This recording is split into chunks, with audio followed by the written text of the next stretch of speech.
Real facts, real talk, real views across Michigan. We bring it to you. Stay informed, stay true.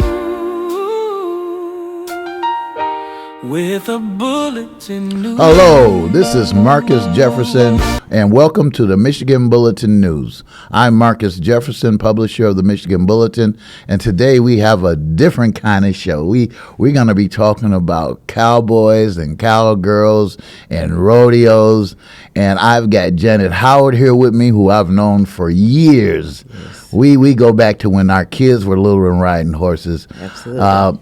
Before we get started, I want to know what your personal and professional passion, even if they're the same.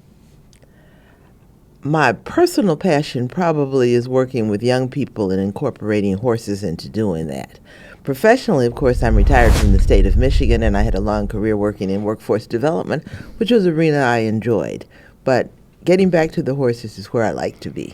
Yeah, because you've got an event coming up, the Michigan Heritage Rodeo.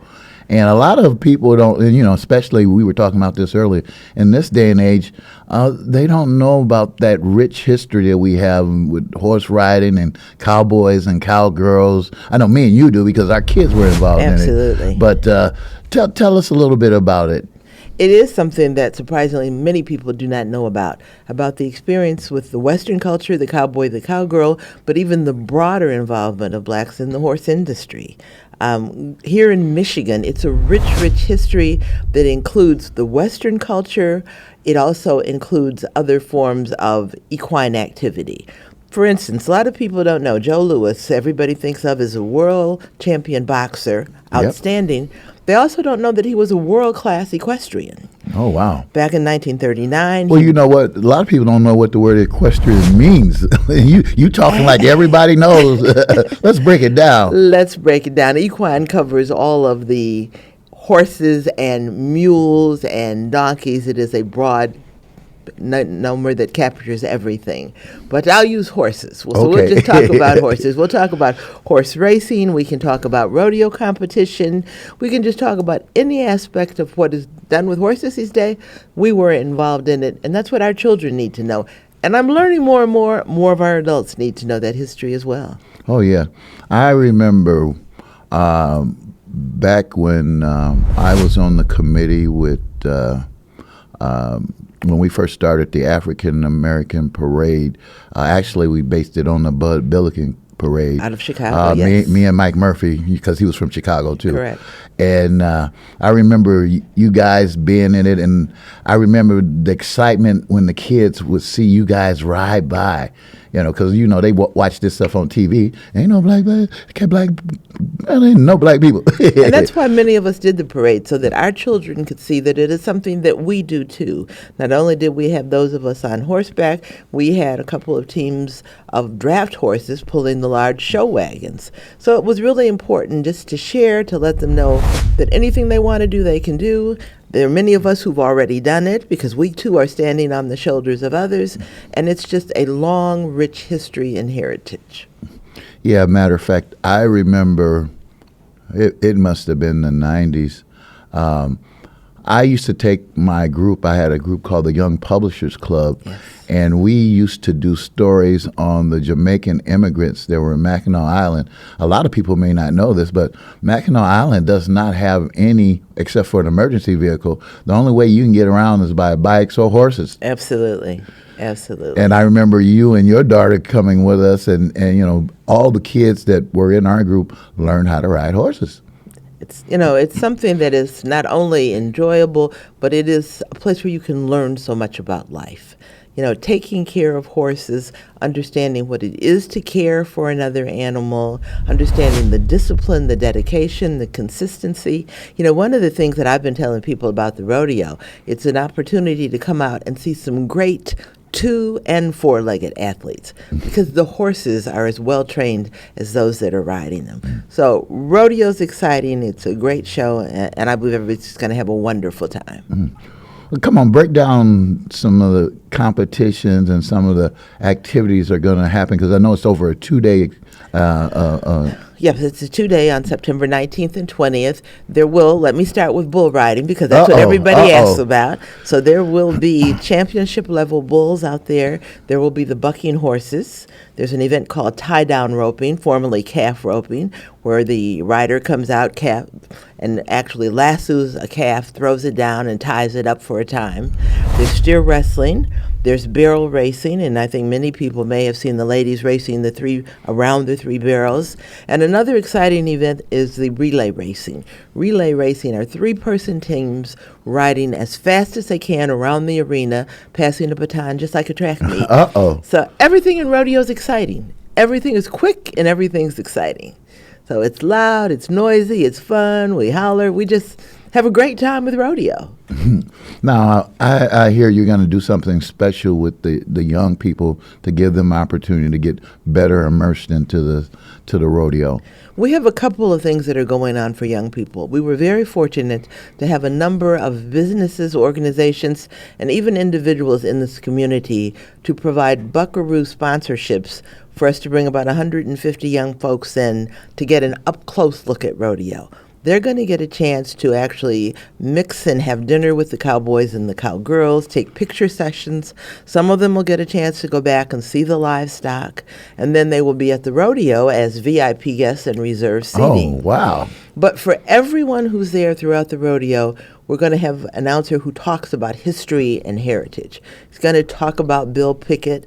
Bill Pickett's the only person who's credited with creating an event in rodeo, and that, of course, is now steer wrestling. When he created it, it was bulldogging.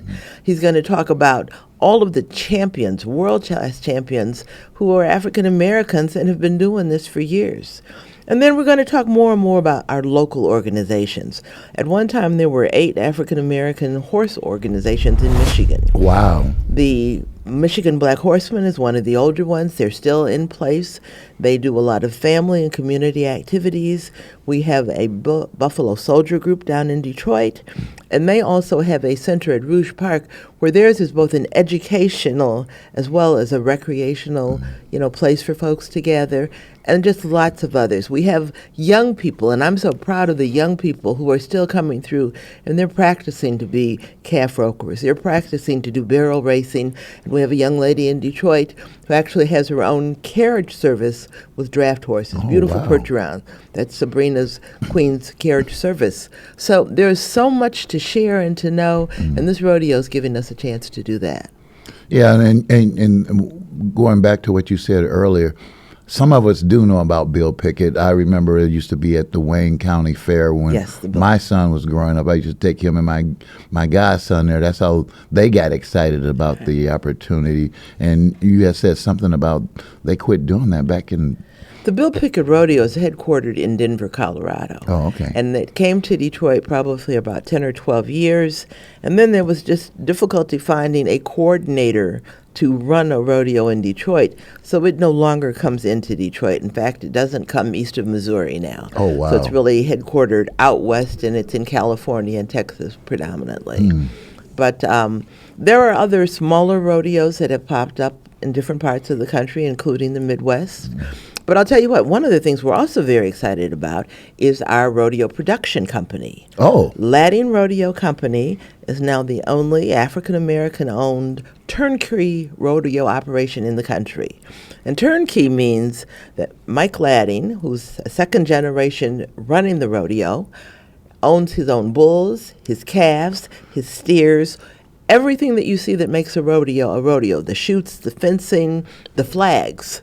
And he is our producer for our rodeo. He's planned a very special heritage opening for our rodeo, so we're all excited about that. Oh, wow. That to own all the means of production means that you have full control, and that's a wonderful thing. It is. Even with our committee, we've had discussions and talked about the fact that when the rodeo company arrives, which should be about 2 o'clock on the 18th, from the time they depart completely on Sunday, the arena is theirs. So all of us are taking guidance and directions and instructions from Mr. Lansing and the rodeo company. Wow. Now, let's talk about your history and your riding, because I've known you, and ever since I've known you, you've been a rider. So talk about how you grew up and how you became a lover of this sport. Actually, I don't remember life without horses. My grandfather raised quarter horses in Kentucky, which is known for thoroughbred horses. But from the time I was a very young child, I spent summers down there on the farm. And so I was put on a horse when I was 3 years old. I probably learned to ride a horse by the time I was 6, and then I've just continued it on. I've tried to incorporate much of what I do to work in our community with other young people and expose them to it. My daughter, of course, was raised with horses. She competed in barrels for a short time. She was a junior princess for the Bill Pickett Invitational Rodeo when it was in Detroit. And then we've ridden in parades all across the country. The Mardi Gras Parade in Mobile, Alabama, the 1995 and 96 Dr. Martin Luther King holiday parades in Atlanta, Georgia. We did most of the Detroit Thanksgiving Day parades for about 10 years running. And of course, the biggest parade we've ridden in was the 1993 Presidential Inaugural Parade in Washington, D.C. Wow. And so we're proud of all of that. In addition to that, we do trail riding. So I've ridden in trails from Texas, literally on a 10-day ride, all across the Midwest, Missouri, and several times north and south across the state of Michigan. Well, you know what? A lot of people don't even know what trail riding means. Talk a little bit about that. Trail riding for us means actually combining it with camping. So we go and camp in rustic campgrounds, which means there's no running water. We're self-contained with our trailers. There are wells where you can pump water in the rustic campgrounds, and there are about 6 of them right here in the state of Michigan. And so we go out, we set up camp with our horses, and then we ride the trails in the park grounds. So we are literally riding many hours a day, most days that we're out in the park. We ride through the woods, we ride across streams, we look for anything that's a challenge. And again, we take care of our horses so they're conditioned. They're never in any real danger, but it's just a pleasurable outing. Yeah, that sounds like a lot of fun. Now, let's dig into the rodeo on the 18th and the 19th. And I know you've got other festivities that are like after parties and all that. So let's dig into that a little bit. Okay, the rodeo is actually Friday and Saturday, September 19th and 20th. Starts at 7 p.m. out at MSU at what is now the Farm Bureau Pavilion at MSU. We all call it the MSU Livestock Pavilion. And so it will be there for 2 full days. Each evening after the rodeo, there are after parties. And, of course, boots on the ground is something that has captured everybody. We've got a big party on the Friday evening at Studio 414. We're hoping our executive committee, our sponsors, and our committee will be out. And we welcome the public to come and join us and just have a good time. Oh, great. We actually have a country western singer who's going to be performing. Calvin Mack is a young man out of Nashville, Tennessee. Got a great new song out. It'll be played at the rodeo, and then there'll be him performing it live over at the party. Oh, okay. Something you can dance to, huh? Something you can definitely dance to. He's got some routines that go along with that. And, of course, there's always boots on the ground. So, we're hoping everybody comes out, brings the fans, and has a good time at a boots on the ground party. Now, if somebody wants more information or they want to donate, because a lot of people may not know if they got something that they want to know about. Do you have a website? We definitely have a website, and it is simply www.michiganheritagerodeo.com. We also have a phone line, which is 866-MI-RODEO. And we're accessible 24/7, and we really are getting calls 24/7 now. Oh, wow. Tickets are still available, so we are selling them online. If there are any unsold, they will be available at the door. Oh, that's great to know. Yep, our committee members, many of them have tickets still that you can contact and get tickets from. So we're just trying to make ourselves accessible and this rodeo accessible to our community.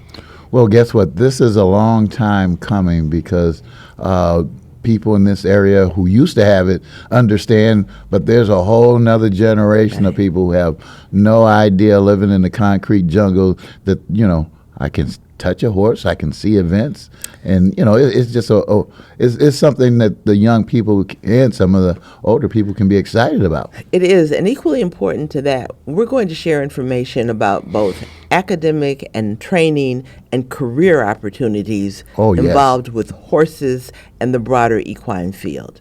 So we're going to have information. We'll be talking about it. And the rodeo, we hope, is just the first of many activities that's going to keep that knowledge flowing and growing in our community. Oh, this is going to be a wonderful thing. One more time before we get off the air, the Michigan Heritage Rodeo, the dates and the phone number and the email. Absolutely. It's the Michigan Heritage Rodeo. It's a salute to Cowgirls and Cowboys of Color. It's on Friday and Saturday, September 19th and 20th, 7 p.m. out at the Michigan State University Pavilion. And we welcome everyone to come out. We have a phone, 866 MI Rodeo, so you can call, and if you have any questions, we'd be happy to answer them. But basically, we're just saying everybody come out. You know, it's about culture, it's about courage, and it's about community. So come to the rodeo. Yeah, it sounds like it's going to be a wonderful time. I'd like to thank Janet Howard for coming here and enlightening us on the Michigan Heritage Rodeo, and I hope to see all of you there. Hopefully, that was some news that you could use. And until we meet again, happy trails.